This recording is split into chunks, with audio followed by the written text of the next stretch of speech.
మన ఏఎస్ఐ అంటే archaeological survey of India ఈ సంస్థనే తెలుగులో పురావస్తు శాఖ అని పిలుస్తారు. అయితే ఈ ఆర్కియాలజికల్ డిపార్ట్మెంట్ వాళ్ళు చేసే పనేంటి అంటే వీళ్ళు తవ్వకాలు జరిపి ఆ ప్లేస్ లో దొరికిన ఎంతో చరిత్ర గల వస్తువులపై రీసెర్చ్ చేయడం అండ్ అలాగే మన హిస్టరీకి సాక్ష్యాలు వెతకడం. అయితే ఈ ఆర్కియాలజికల్ డిపార్ట్మెంట్ వాళ్ళు మహాభారతం నిజంగా జరిగిందా లేదా అనే టాపిక్ పైన చాలా రీసెర్చ్ చేశారు. అందులో భాగంగానే ఎన్నో చోట్ల తవ్వకాలు జరిపారు.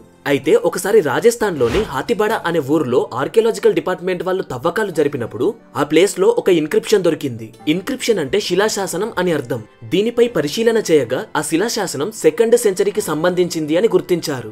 అయితే ఆ శిలాశాసనంపై ఏమని రాసి ఉందో తెలుసా? దేవకి పుత్ర కృష్ణ అని రాసి ఉంది. దేవకి పుత్ర కృష్ణ అని ఎన్నో బుక్స్ లో రాసి ఉన్నా సరే ఇదొక శిలాశాసనంపై రాసి ఉంది కాబట్టి దీన్నే first archaeological proof of Devaki పుత్ర కృష్ణ అంటే కృష్ణుడు దేవకి యొక్క కొడుకు అని చెప్పడానికి ఇదొక ఫస్ట్ సాక్ష్యం అని ఇండియన్ గ్రేట్ హిస్టోరియన్ అయిన హెచ్సి చౌదరి గారు అన్నారు. ఈ శిలాశాసనంపై దేవకి పుత్ర కృష్ణ అని 2000 సంవత్సరాలకు ముందే చెక్కి ఉంటారు అని ఏఎస్ఐ వాళ్ళు అంచనా వేశారు. కేవలం ఇదొకటే కాదు, మన ఏఎస్ఐ వాళ్ళు మహాభారతం జరిగిన ప్రతి ప్లేస్ లో తవ్వకాలు జరిపారు. అయితే చాలా చోట్ల ఇలానే బాణాలు, కుండలు, రథాలు, కొన్ని కత్తులు ఇలా చాలా బయటపడ్డాయి. ఇందులో భాగంగానే సముద్రం లోపల దాగి ఉన్న ద్వారకా సిటీని కూడా కనుగొన్నారు. సో ఇప్పుడు మీకు మహాభారతానికి సంబంధించిన కొన్ని డైరెక్ట్ అండ్ ఇండైరెక్ట్ ప్రూఫ్స్ చెప్తాను.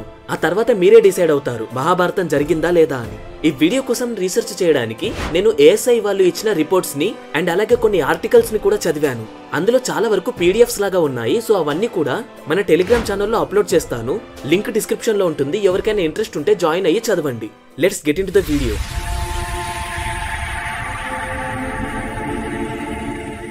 మన పూర్వీకుల ప్రకారం మహాభారతం జరిగి 5127 సంవత్సరాలయ్యాయి.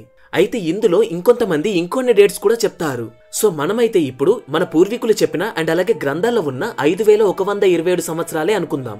అయితే ఇప్పటికీ కూడా మహాభారతం ప్రస్తావన వస్తే మనకి వినిపించే పేర్లు హస్తినపూర్, కురుక్షేత్ర, ద్వారక, ఇంద్రప్రస్థ, మథుర.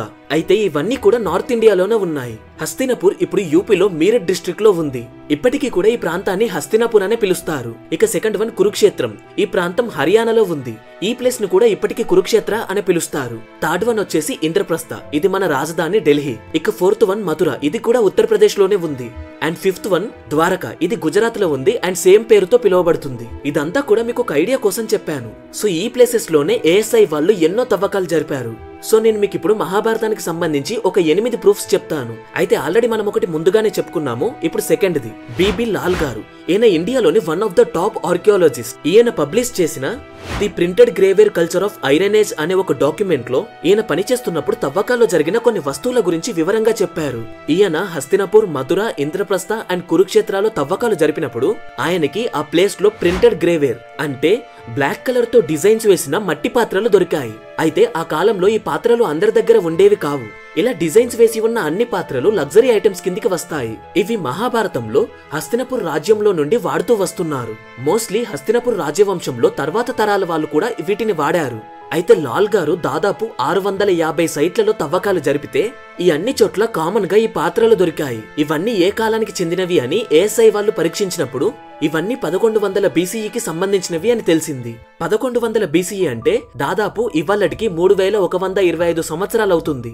అండ్ ఈవెన్ అంతకన్నా ముందు నుంచే ఇవక్కడ ఉండొచ్చు అనే అంచనా ఉంది. అండ్ ఆ తర్వాత హస్తినపూర్ ఏరియాలో తవ్వకాలు జరిపినప్పుడు అక్కడ కూడా ఈ పాత్రలే బయటపడ్డాయి. వీటిని కార్బన్ డేటింగ్ చేసినప్పుడు ఇవి 1100 నుండి 800 BCE అంటే ఇంచుమించు 3000 నుండి 3300 సంవత్సరాల కాలంవి అని తెలిసింది. కార్బన్ డేటింగ్ అంటే ఒక వస్తువు ఎంత పాతది అని తెలుసుకోవడానికి చేసే పరీక్ష.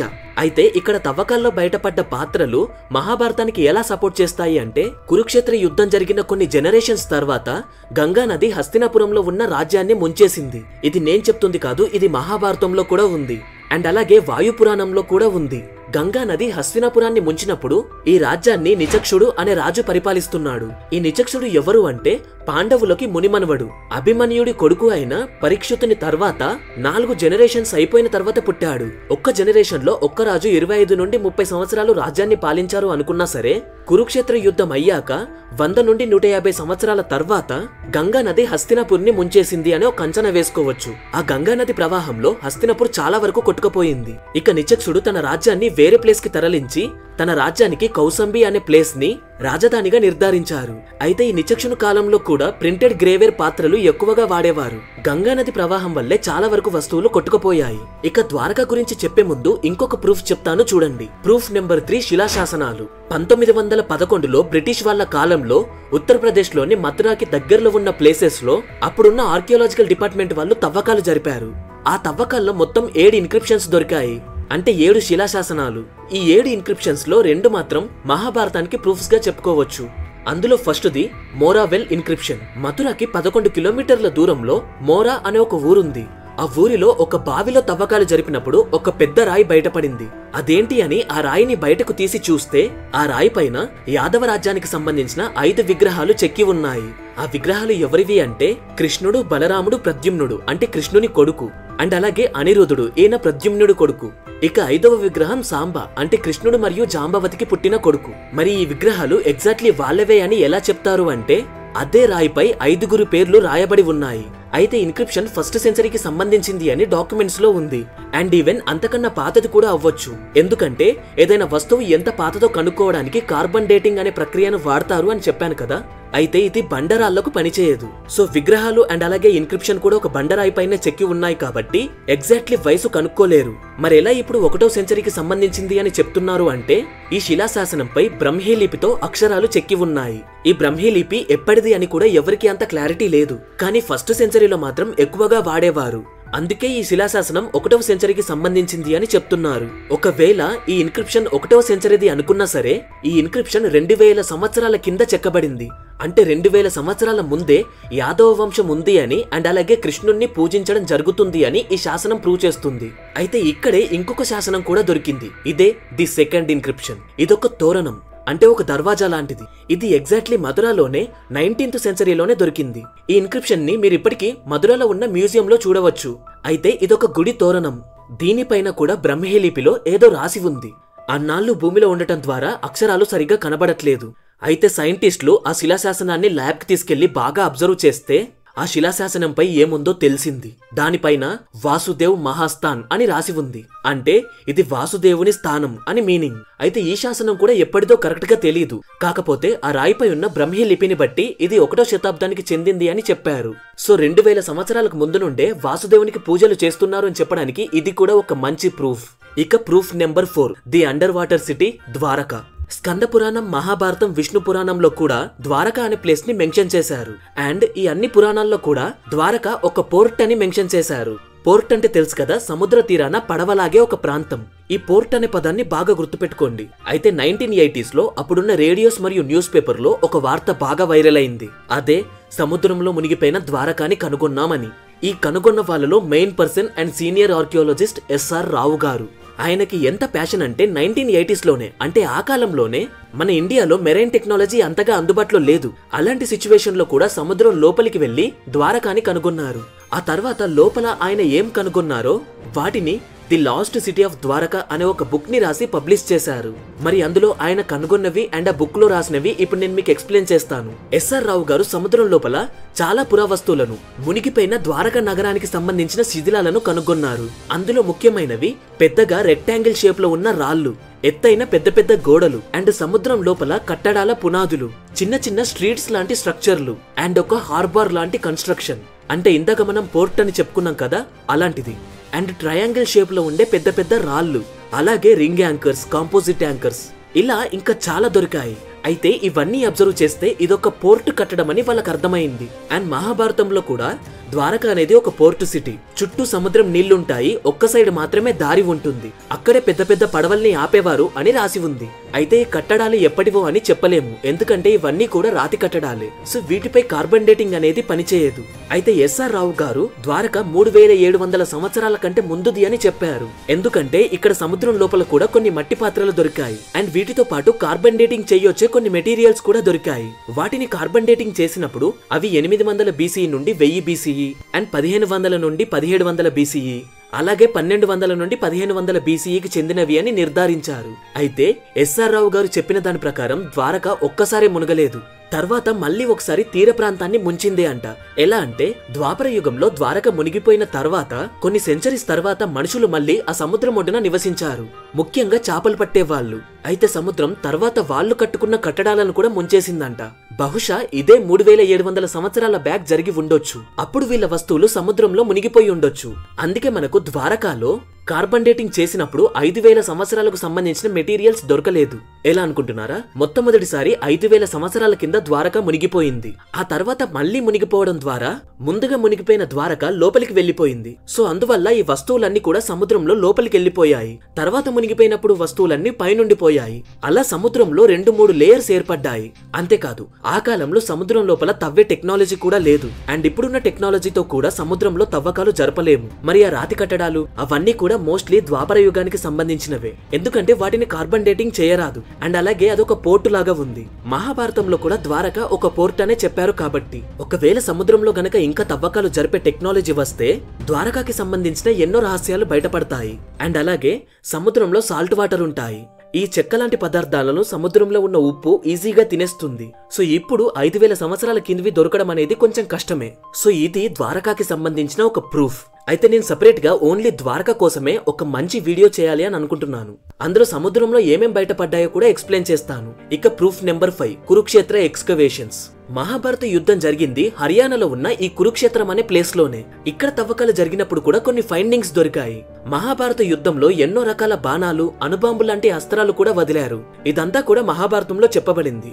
అయితే కురుక్షేత్ర ప్రాంతంలో తవ్వకాలు జరిపినప్పుడు ఈ ప్రాంతంలో ఆశ్చర్యం కలిగించేలా కొన్ని వస్తువులు దొరికాయి. కురు రాజ్యవంశులు యూజ్ చేసిన మట్టి పాత్రలు కూడా ఇక్కడ దొరికాయి. అండ్ ఇవే కాకుండా విరిగిపోయిన బాణం పుల్లలు, మోస్ట్లీ బాణం పుల్లలకి ముందు కొచ్చగా ఉంటుంది చూసారా ఆ భాగాలు, చిన్న చిన్న కత్తులు, విరిగిన బాణాలు, ఇనుముతో చేసిన ఆయుధాలు, గొడ్డళ్ళు, ఖడ్గాలు ఇలా చాలానే దొరికాయి.